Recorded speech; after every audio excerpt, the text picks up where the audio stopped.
What is up, folks? Woo! Time for your last call, SportsNutz Last Call. I'm getting ready to have a last call soon. Mike, you post that yet? Getting ready to. All right. Let me know when you do, and I'll get it to the powers that be. Bob and Mike here with our special guest, Justin. We're here to find some plays, make some bets, talk a little sports. Pretty exciting NCAA tournament. What a game by UConn. That was a great game, was it not, Mike? Yeah, it was a great game. First time ever in the Elite Eight that a team lost a 15-point lead. It's a lot of history. So it's a pretty big deal. But UConn, this is their third Final Four in the last 4 years, right? Yep.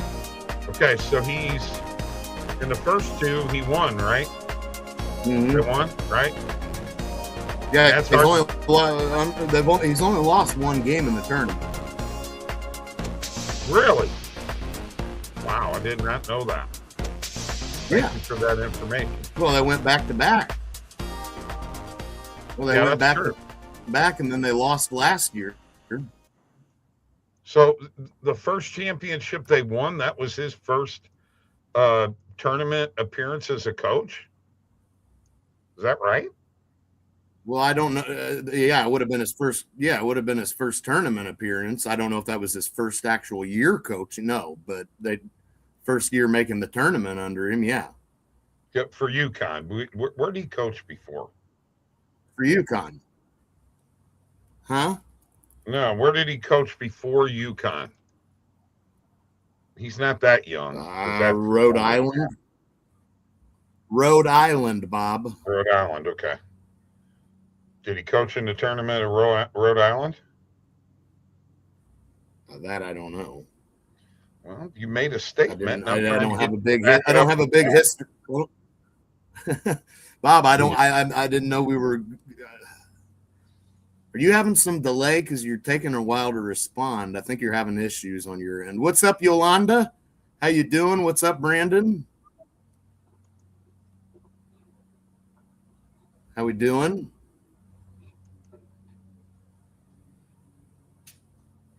Mike, I'm just asking you. You said he'd only lost one game in the tournament. I was asking, was that for his career? Mm-hmm. I believe it's with UConn as far as I know, but maybe I don't know. Yeah, it'd have to be with UConn. Okay. Because if he was in the tournament with Rhode Island, he clearly lost because they didn't win no national championship between 2012 and 18. So right. Good. Glad to hear that, Yolanda. Glad to hear you're doing good. Yolanda, where are you from? Where are you at? What state are you in? What country? Yeah, Bob's a tracker, and he's got to know. I always got to know, man. I like to know where people are from. Get an idea of who they are. Puerto Rico. Very good. Well, you're a United States citizen. Cool. Very awesome. Cool. Thank you for joining us today. Hit that subscribe button, would you? Sub in here. What's up, Trevor? How you doing? How you doing, Trevor? Hi, Trevor. How you doing? We're live on Twitch, live on YouTube, live on X, folks. Trevor, I'll say the same to you. Hit that sub. Oh, you already subscribed. Cool. What's up? Cool. I like that. So, Illinois, of course, Mike and I are here in Illinois, and although we're not big Illinois fans, we've got to root for the only local team in the area. And I got to be honest with you, Illinois is going to have a tough time with UConn, man. Yeah, it's going to be a good game. I don't think there's any doubt about that. Illinois got size. Certainly, they have some size. They didn't shoot the ball particularly well from 3 against Iowa, but they were able to close out that game and get the job done. Whereas UConn shot really poorly from 3 until the end there. Then they started hitting some threes. I think they started 1 for 18 from 3. So you got 2 teams that really didn't shoot the ball well heading into this game. Maybe both teams will shoot the ball well, and we'll see a high-scoring type of game. Who knows? But, yeah, this should be interesting for sure. I mean, I got to give the edge to UConn with coaching, certainly. Oh, yeah. You know, over Underwood, I don't think there's any doubt that the coaching edge goes to Dan Hurley. Now, I got to tell you something. UConn's defense inside in the paint in the second half, man, they really stepped it up. And I know Illinois' got one of those twins is one of the top shot blockers in all of college basketball. But if they can clamp down on a boozer like they did, they'll clamp down on them boys, you know. Well, Reed was pretty good. I mean, he was really good in the post, and you know, he's going to be a lot for those guys to deal with because he's pretty strong. You know, I really like the way he plays down low in the post. So, absolutely. Yolanda, you're going crazy with the emojis here, aren't you? That's okay. Face turquoise music. Now, anyway, rooting for Illinois. I really think UConn is going to win. I do want to go and take a look at what the line is on these games. Well, Illinois is favored, and I don't. But it's not much of a favor. No, neither one of these are heavy. I mean, no, these are both 1.5, 2.5 point spreads here. So we look at Illinois, and it looks like the line is 2 to 2.5, but you can get 1.5. You can take them at minus 1.5 on BetMGM. So that's cool. That is cool. Oh, a little pop-up here, huh? Mm-hmm. That even faster with the OddsJam extension. Just click for Chrome or Firefox. Yeah, and that's certainly something that people need to be utilizing, especially if they're arbing. Yes, absolutely, 100%. Couldn't agree with you more. Yeah, definitely need to be utilizing that for arbing. What the heck did I do that for, Mike? Here we go. Michigan, Arizona. Michigan, obviously the favorite there. You know, once again, 1.5, 2. Of course, you know I got Arizona going all the way. Speaking of which, do you have a shot at winning this tournament if Arizona loses? I don't. I got UConn in the championship. Oh, you do? I do have UConn, but I don't have them winning. But I have them in the championship, and I believe somebody's probably got Arizona winning. So, yeah, that would screw me there. I can't have Arizona. You have 3 Arizonas right behind you, Mike. Okay. Right. So I need Arizona to lose. You need Arizona to lose, and then you know what? You could not have a winner and win this championship. But if Arizona wins, you're out of the money. Yes. Okay. That's correct. That's what's up. Well, but I could have UConn win, and if Arizona does beat Michigan, I'm still okay. Unless Arizona wins at all. Well, I get that, but if Arizona beats Michigan and UConn beats Illinois, I'm going to pick up points for UConn. It's going to be a wash for the people that have Arizona. Right. Because we're both going to get points off of those two going to the final. And then, yeah, if Arizona wins, I'm screwed. But I got you. That's where I'm at. Okay. All right. For college basketball and March Madness, it has been fun. Let's go to the sharp money tool because that's the only reason Justin's here. That's not the only reason, but I just. I know you don't want to bet on tennis, and I wouldn't advise you to, because if you took the points, it's not, or the game spread is probably not going to help you.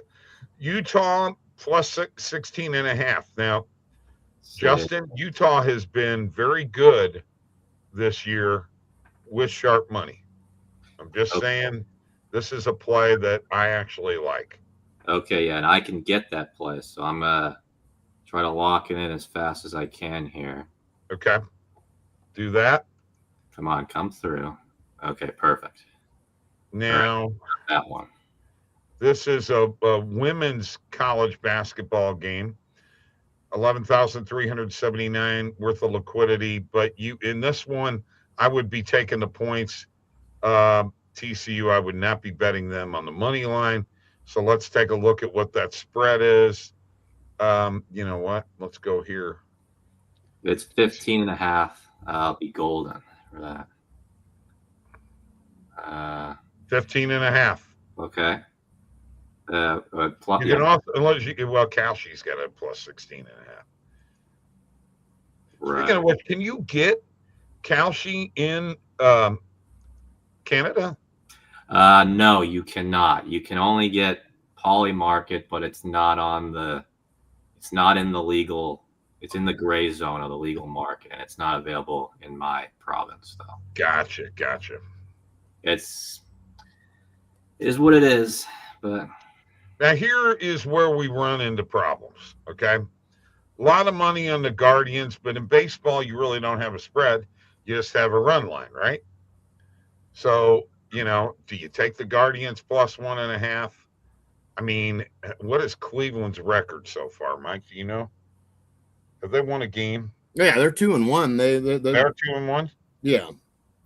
I thought they lost to Seattle that first game. No, they lost the second game.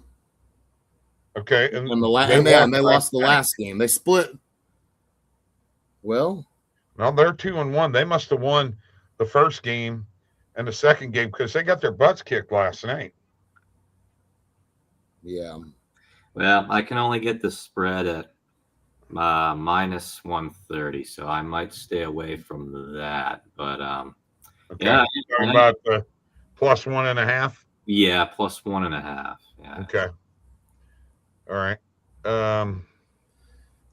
Let me see what that's all I got here right now. Let me hit the automatic refresh. There are a couple of other plays over 224.5 between Boston and Atlanta. Boston. Oh, okay. NBA.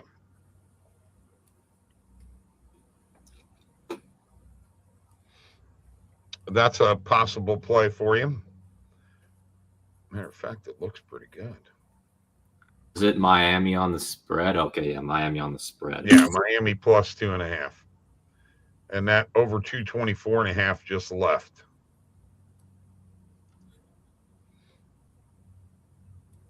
Okay. There's some people. I'm looking on the Prediction Insiders tool, and we have a bettor here that is on Colorado tonight.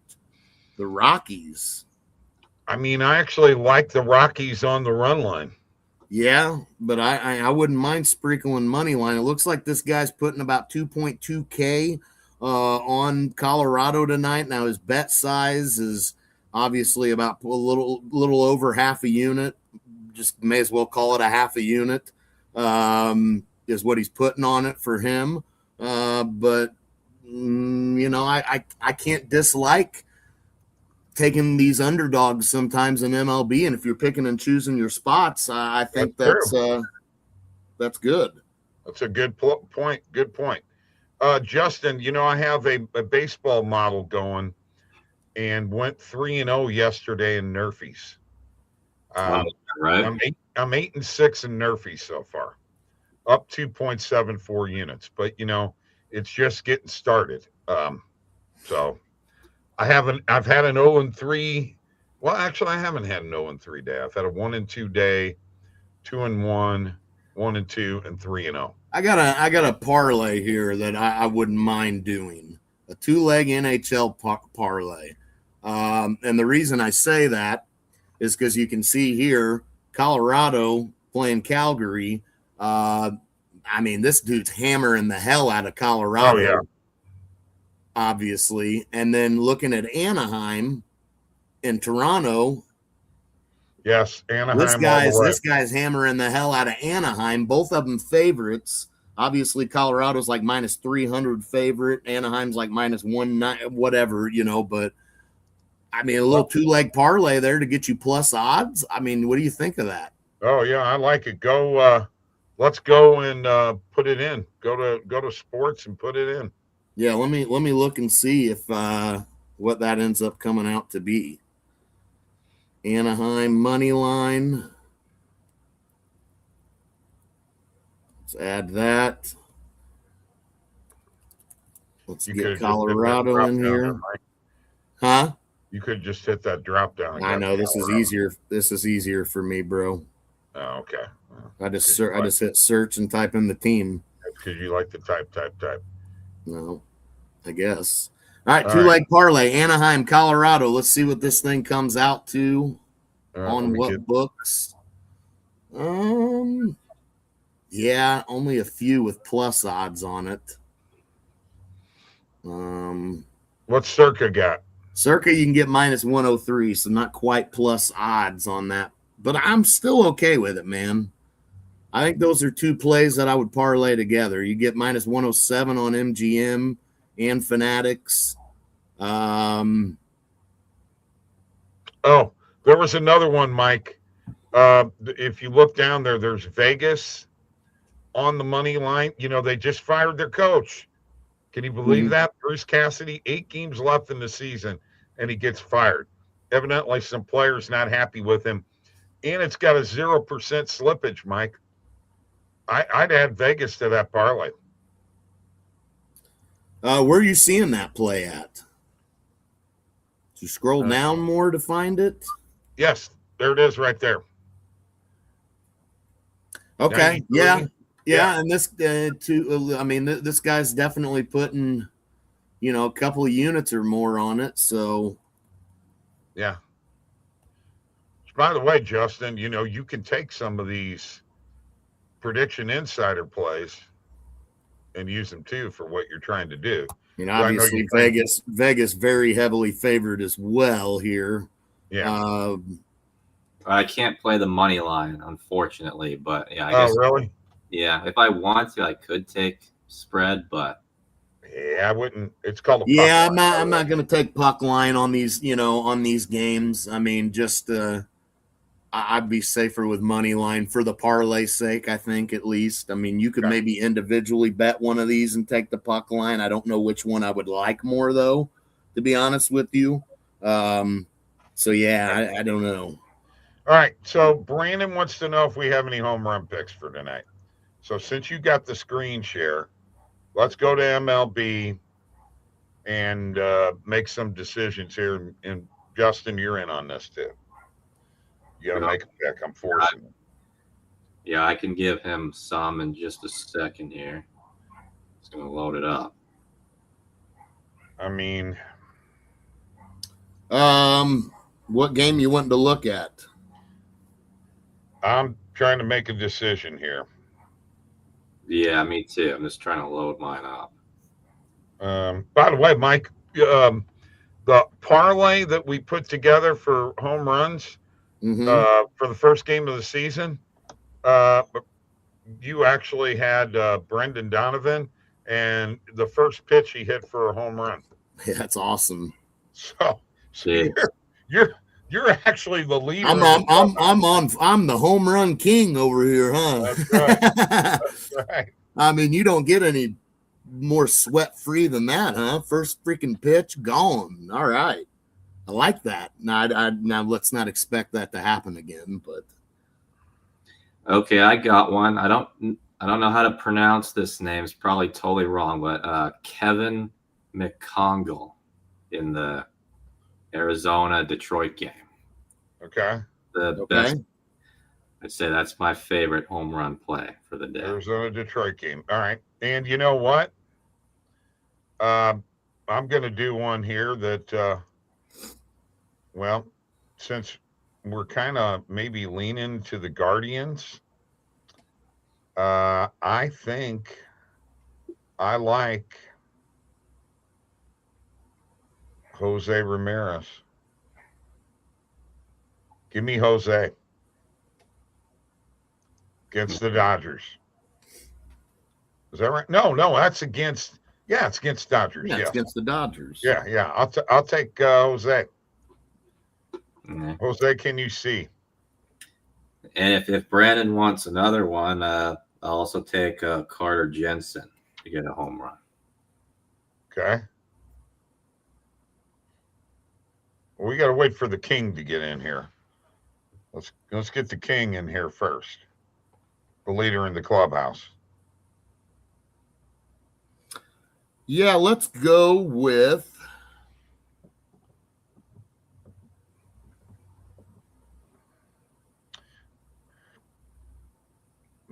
By the way, Justin, pretty big victory in the Houston Open by Gary Woodland.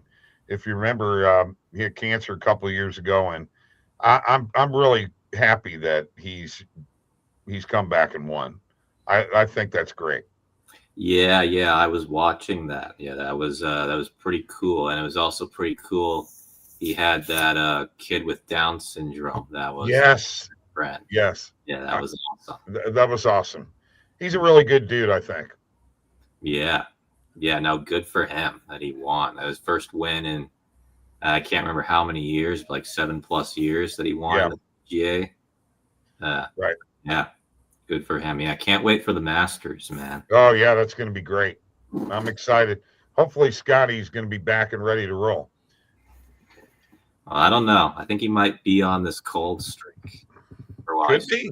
Starts off slow and then only plays well in the end when it's too late. That's just Could be. All right, Mike, what do you got? Yeah, I'm going to go with Bryce Harper tonight. I mean, he's been struggling in these first few games. I think he gets on the board tonight. So let me ask you a question. Have you put any of these home run picks in yet? No, I have not. Okay, because you're the one who's sharing, so let me share.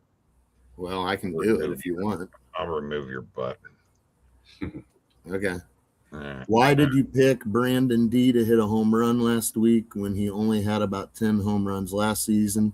Not asking to criticize, asking to learn. Because mainly, I mean, Brendan Donovan, once in a while, you can get some pop out of him. I know you say only had 10 home runs, but you also got to remember that he played in a hitter-friendly ballpark as well. You know, going to the American League, that helps out a little bit. And, you know, it was his first game with Seattle. I mean, that was a good look. I mean, he's the leadoff hitter on that team, and he's got some guys behind him, does he not? Julio and Cal. So, I mean, Brendan Donovan's certainly going to get some opportunities batting in that leadoff spot because he's not the guy you fear as much, you know, when you got big names like Cal Raleigh and Julio Rodriguez hitting behind you. That was kind of my main reasoning.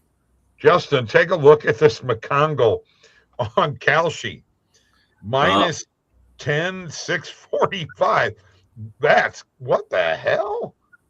Yeah, I don't understand that price at all. Either. That makes absolutely no sense. And that's why I'm a little hesitant with some things on Kalshi, you know, from a liquidity standpoint, especially. Okay, Mike's got Bryce. Okay.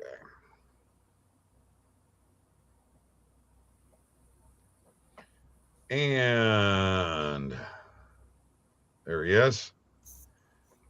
So that gives us plus 17,104 for those three picks. We're just going to stick with three of them. The other one that you wanted, what's your reasoning behind it? Was high EV and high market share too. Kyle, she's got it at minus, what was it again? So, hey, maybe there's some insider that's onto something there. It could be. Yeah, I mean that's always a good angle to look at on that stuff too. You know, I mean, use that data to kind of help us make up our mind sometimes, and especially on something like that, Mike, are we going to add player props, you think, to the prediction market tool? Do you know or not? Probably. I mean, I just don't know how many people are hammering the hell out of player props as much, I guess. I don't know. I mean, I don't think you're going to see somebody bet. I mean, maybe I'm wrong, but I mean, how comfortable are you betting on a player and betting 10 units on them? You know what I mean? Like, I don't know. I just feel like that could be, I don't know. I don't know. I don't really have an answer, but I know me personally, I wouldn't want to hammer the hell out of a player prop. You know what I mean? Okay, so let's look at it from a sharp money perspective, because I've got a baseball filter pulled up right now for player props. So we've got Cody Ponce over on strikeouts, Clay Holmes. Here's a home run, Pete Alonso for the Orioles. Yeah. I mean, why not? I mean, I don't add it. Higashioka, I don't know that guy. He hasn't had a home run for Baltimore yet. First few games into the season, he's going to get his first home run, and it's at Baltimore. So maybe he gets one here at home. Jorge Soler of the Angels playing against the Cubs, his former team. And that's a Corey Seager under. There's another player home run for Alonso with 4,100. That's as low as I'm going to go, because I don't think there's enough liquidity here. Yeah, Alonso's probably a good look. More. Yeah. I think Alonso is a good look. We'll just add him and see what it looks like. I know I'm slow and not as fast as you. It's tough being me sometimes. Yeah, I bet. It is. It's not easy being me. Yeah. I'm telling you. All right. There's Pete. Pete and repeat. Hey, that pumps it up there. Whoa. That's plus 66, 135. $10 wins you $6,600, guys, on FanDuel. Maybe round robin that thing, huh? Yeah, maybe. Jose Ramirez, Kevin McGonigal. McGonigal. That's how you say it? McGonigal. McGonigal. Bryce Harper and Pete Alonso. Those are easier names to pronounce. All right. Yeah. I know you don't want to hear this, Mike, but the UFL started. Pretty exciting. I love the UFL. And championship game will be June 13th. They decided to do things differently. Now, are you ready for this, guys? This is a rule that might funnel over to the NFL. Now, with a 60-yard or longer field goal, you get 4 points. Ooh. And you can kick an extra point now instead of trying to run it in. You still have the 2-pointer and the 3-pointer. But if you want to just kick an extra point, I don't remember from what yard line, you can kick an extra point now where you couldn't before. But what do you think of the 60-yard 4-pointers, guys? I don't know. I feel like keeping it the same is better, but I don't know. Yeah, that's going to change some betting strategies a little bit with the spreads, and you're going to see some different spreads from here on out if that's the case. Right. And the NFL has not adopted any of this. I'm just saying, what do you think if they did? I like it. I think it gives you an extra weapon it's already a weapon to have a guy that can kick it 60 plus yards. You look at guys like Brandon Aubrey and what's the guy from Jacksonville, Cam Little. I mean, I feel like getting rewarded for having a weapon like that could be a little bit of a benefit for certain teams. Now you got some emphasis on finding you a kicker and that can boot it that far, and you get that extra point out of it. I mean, I don't necessarily dislike it, honestly. Yeah. I mean, for some teams, they're not going to like it, but then that changes the approach in finding a kicker too, a little bit. I mean, sure, you want a reliable kicker that can hit from 40 and 30 yards still easily because, let's face it, those are the most crucial kicks. How many times do we see games come down to just a 30-yarder and you think, oh, that's money, he ain't going to miss that, and he misses it. So, but I don't hate it. I think it's a good thing to maybe implement for sure. So, I don't know whether you knew this or not, Justin, but, now you're going to be able to kick an extra point, and you couldn't before because you had to be at the 1 yard line. Now you can get a 2-pointer from the 5 yard line, I believe, or the 3 yard line, but you can get a 3-point conversion from the 8 yard line. They've always had that in the UFL. And I'm telling you right now, brother, their job on instant replay and making a decision, the guys that are doing it are both former NFL officiating guys. And when it comes down to change of possession, whatever replay they got, man, dude, they make a decision quick. I'm talking quick. A lot quicker than the NFL. And you know what? The NFL has gotten a lot of heat for that, Yeah, they need to. Yeah, the UFL definitely has some things I think they could implement. Certainly, right. I definitely think that is something that should be considered now. I mean, and now I just gotta bring this up. I don't care whether you like it or not, Mike. You're probably gonna jump my ass and tell me I'm a homer and all this bullshit. You like it? Now, well, then essentially that's what you're going to do then. The St. Louis Blues are 4 points out of a playoff spot with a young roster. And the Vancouver Canucks, I want to tell you this, Justin, they're probably getting the number 1 pick in the NHL draft next year. Is that right? Yes, because they're going to finish worst in the league. Yes.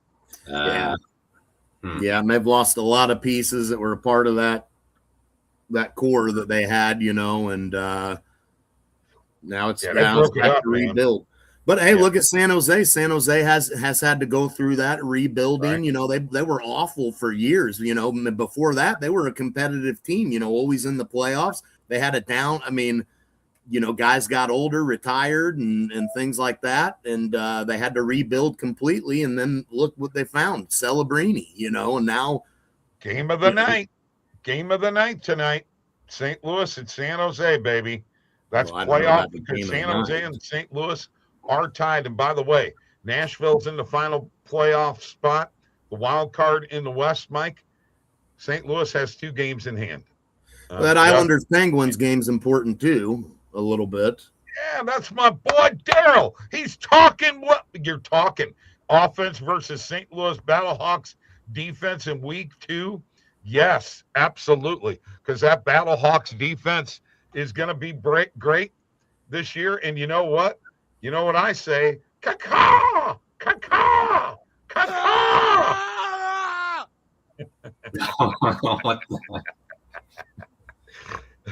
Oh, God. Thank you, Daryl, for bringing that Sounds up. like a hawk dying is what that sounds like.